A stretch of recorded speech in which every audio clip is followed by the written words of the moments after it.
To the leadership of Martin Luther King, but some fear that the details of the struggle for equality are being forgotten, particularly by the younger generation.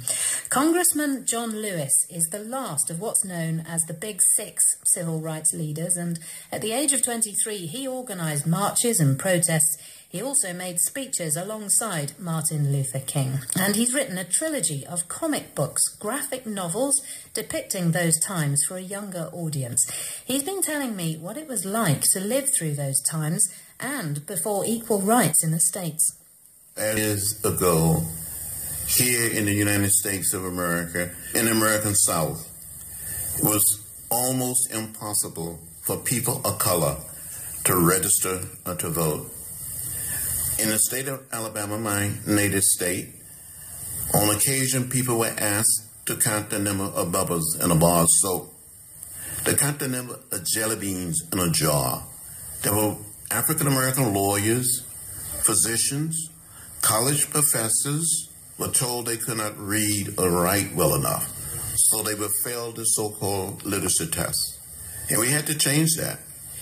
People have been beaten, people have been arrested, people had gone to jail. We had passed the Civil Rights Act in 1964, but people still could not register to vote. We had brought down those signs that said white waiting, colored waiting, but the vote was so important. In this country, we believe that the vote is precious. It is almost sacred. It is the most powerful, non-violent tool we have in a democratic society. So we had to change it. You mentioned there that people suffered beatings and violence, and you were one of them, weren't you? To inspire and move young people and others to read and learn the story.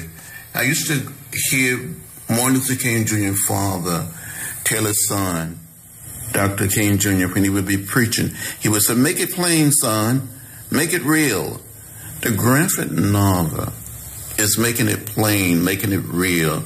Andrew, one thing that struck me reading a few things around this book was that there's concern, isn't there, that a younger generation of Americans don't seem to know too much about the civil rights movement. Can that really be true? Absolutely.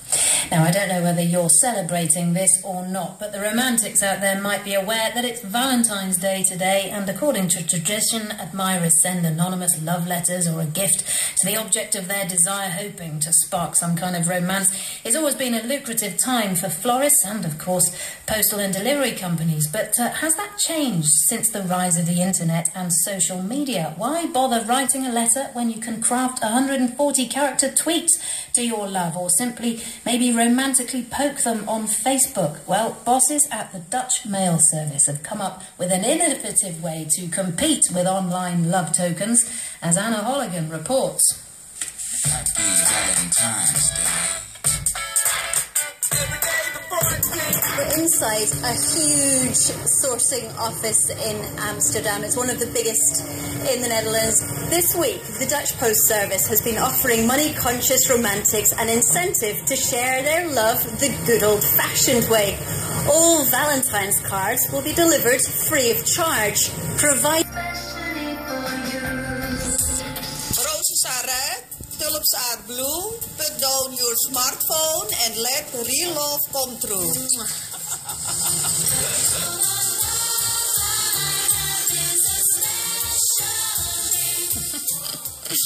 There we go, that's Anna Holligan with that report. Happy Valentine's Day to you, wherever you are. That's it. Love from NewsHour. Coming soon to the BBC World Service. If you want to join in next month's BBC World Book Club, we're reading Anne Tyler's novel Dinner at the Homesick Restaurant. Set in Baltimore, the book centres on the woman who was deserted by her husband and left to bring up her 3 children alone. As she lies dying, the damage to the family emerges. Join Harriet Gilbert for World Book Club with Anne Tyler from the 8th of March on the BBC World Service. Hola London BBC.